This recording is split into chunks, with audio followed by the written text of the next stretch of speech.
What do you get when you take a self-aware AI, the end of the world, and Ethan Hunt? The answer is Mission Impossible 8, The Final Reckoning, starring Tom Cruise.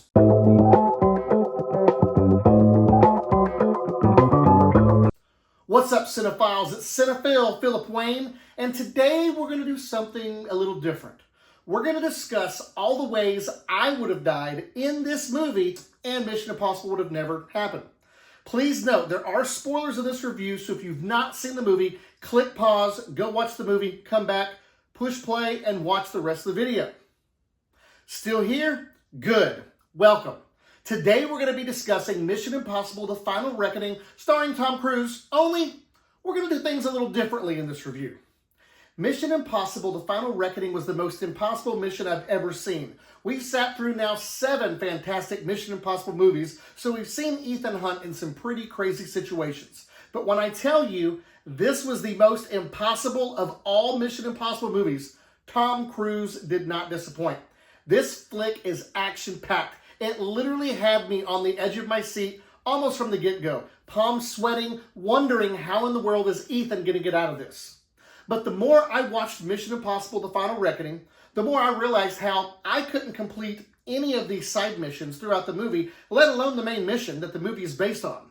So today, we're going to review the movie by showing you all the areas where I would have died or been killed and not completed the mission if I was the star of the Mission Impossible: The Final Reckoning. So without further ado, here we go. The film opens with Ethan Hunt and Grace captured by Gabriel. Gabriel reveals that the entity, a rogue AI, has abandoned him due to his failure to secure its source code.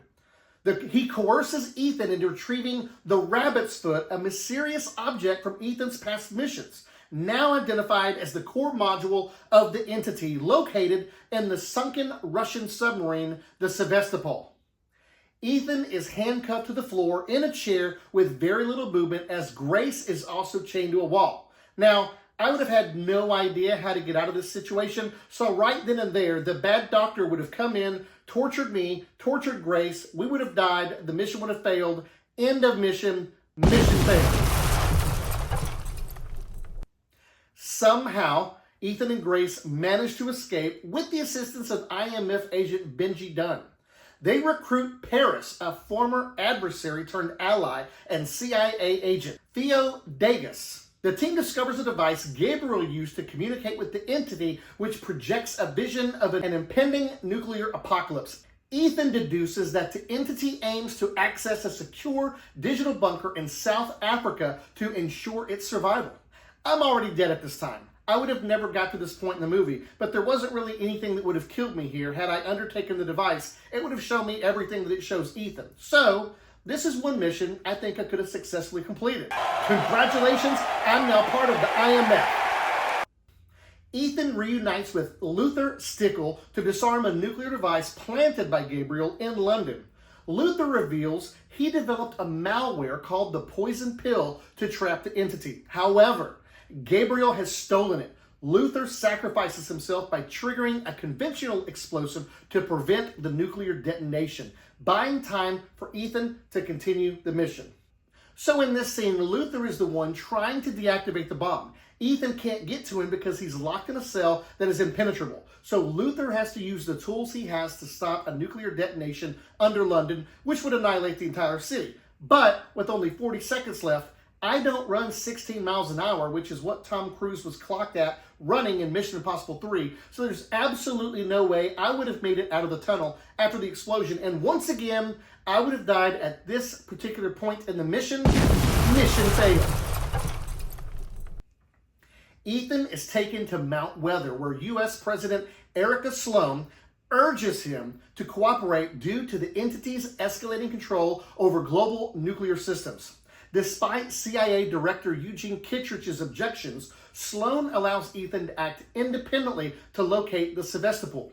So, Ethan is at Mount Weber, where the President of the United States is essentially in lockdown with no possibility of escape. He's trying to convince the President to trust him one more time. My powers of persuasion would have caused me to not only be locked up, but essentially would have resulted in the end of the world when the entity takes over everything, causing nuclear apocalypse. So, once again, Mission failed. While Ethan boards the USS George H.W. Bush to dive to the Sevastopol wreck, his team travels to St. Matthew Island in the Bering Sea. There, they find former CIA analyst William Donlow, who had memorized the Sevastopol's coordinates after recognizing its sonar signature. As Grace and Donlow's wife Tepisa fend off Russian special forces, Donlow transmits the coordinates to Ethan. There's so much that happens in this scene where they're trying to get the coordinates to the Sevastopol.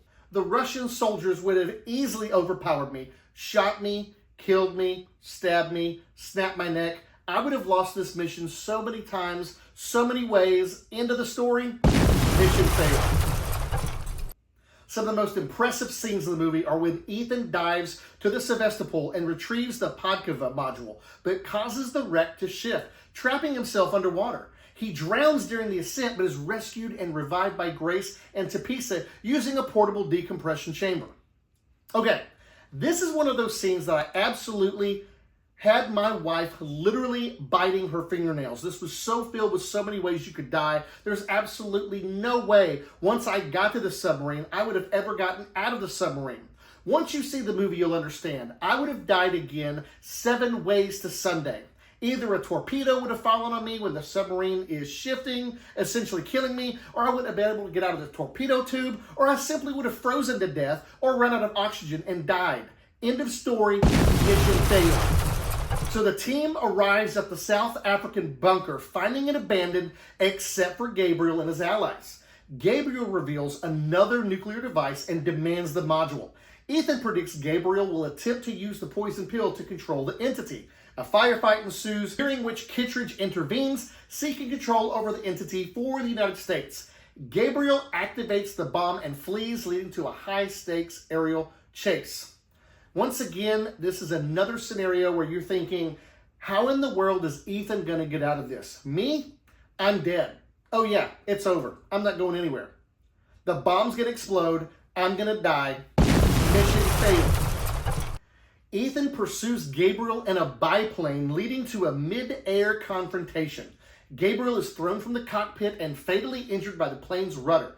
Ethan retrieves a second parachute, escapes with the poison pill, and plugs it into the module, allowing Grace to trap the entity just before global nuclear annihilation. So I would have fallen off the plane so many different ways. From holding on to the bottom, there's no way I could have climbed up, there's no way I would have stayed upright as they're trying to shake me off. I would have died, the mission would have failed right here, right there.